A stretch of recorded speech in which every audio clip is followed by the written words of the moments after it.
Deshaun Watson. Deshaun Watson is a guy who you haven't heard from.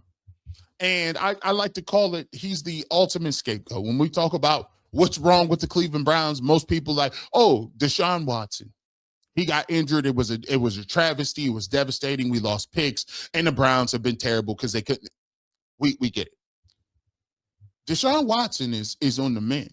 He has put out a couple of videos. A couple of months ago, he was throwing the football, and everybody said, yeah, that's cool. You had an Achilles injury. We ain't worried about when you're throwing the ball, even though you did have a shoulder injury. We worried about what you're looking like with the running. So Deshaun Watson said, oh, I hear what you're saying. I hear what you're saying. Let's take a look at what Deshaun Watson looks like, because now he's out here running around and he got the football. Let's see what he looks like.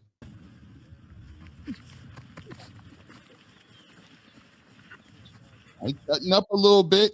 Let's bring that back. Hold on. Let's bring it back. Deshaun Watson are you cutting? Let me see how you cutting. He ain't got a brace on, nothing. Let's see.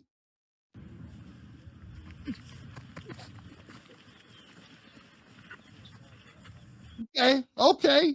I ain't seen no hobble. Bring it back. Let me see if I get it. Is it a hobble? Let me see this cut you just made. Let me see. Okay.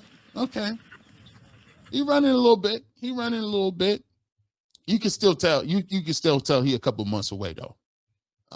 You know what I'm saying? He's doing some lateral cutting. I partially tore my Achilles heel, so I kind of understand what that's supposed to look like and what the rehab is with that. So he looks pretty good. But it isn't. They're ramping him up. Right now it's March. Camp starts in about July, August. He has a couple months to go, and you can really take the last couple of months, really take some strides to get you where you need to go. So, from June to July to August, that's 2 months right there. I think he'll be ready to go. So it looks like, he's been, he's a full year and some change removed from it.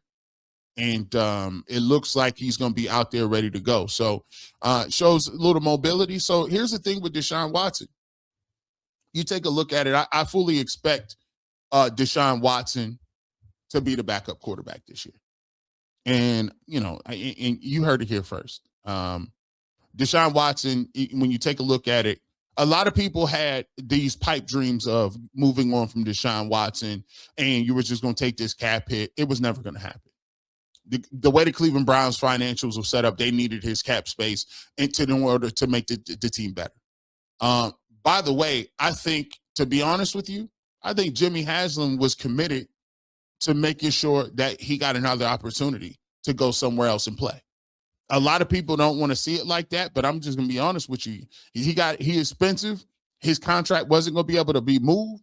And if you take a look at his track record, if you really want to keep it real with yourself, the guy who has the most success in his past, the guy who the reclamation project, if you look at his stats and Malik Willis, or his stats and Mac Jones' stats, or his stats and Anthony Richardson, or Marcus Mariota, or Kirk, all these guys, none of those dudes were at the height of where Deshaun Watson was.